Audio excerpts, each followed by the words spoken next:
أعوذ بالله من الشيطان الرجيم بسم الله الرحمن الرحيم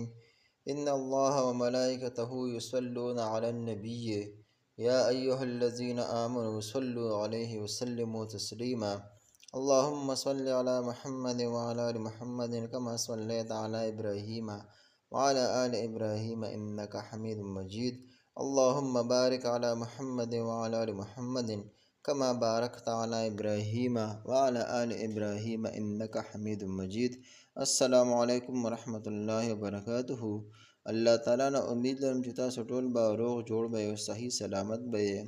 نن به تاسو ته د حافظ قرآن د حدیث مبارک په رڼا کې فضیلت چې کوم دی بیانوم. حضرت علی رضی الله عنه نبی اکرم صلی الله علیه و وسلم ارشاد مبارک نقل کړی دی، چا چې قرآن شریف ولوستو بیا یې حفظ زیات کړو، د هغې حلال یې حلال وګڼل او حرام یې حرام، الله جل شانو به هغه جنت کې داخل کړي او د هغه په کورنۍ کې به د داسې لسو کسانو په باره کې د هغه شفاعت قبول کړي د چا دپاره چې دوزخ واجب شوی وي.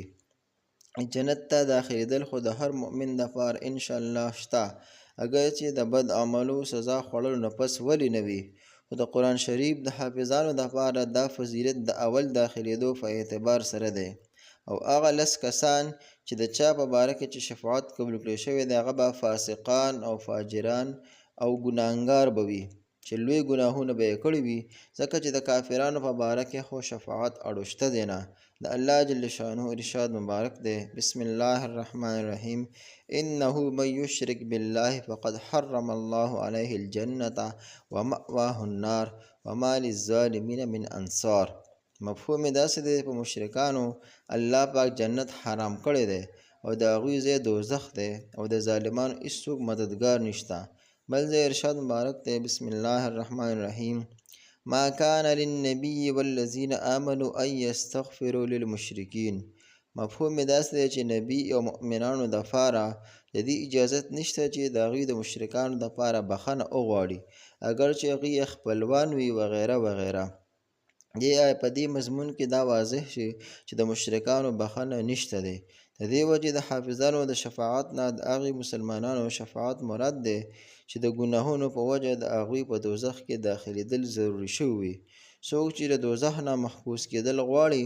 د هغوی دپاره ضروري ده که حافظ نه وي او په خپله قرآن نشي یادولی، نو کم نه کم خپل نږدې رشته دارو کې د څوک حافظ جوړ کړي چې د هغه په خاطر به دی هم د خپلو بد عملو سزا نه محفوظ پاتې شي. د الله تعالی څومره لوی انعامات دی په هغې کورنۍ باندې چې په هغې کې مشران هم حافظان وي او د اولاد هم حافظان وي، او مطلب هغې کې نارینه زنان ټول چې کوم دی حافظان وي.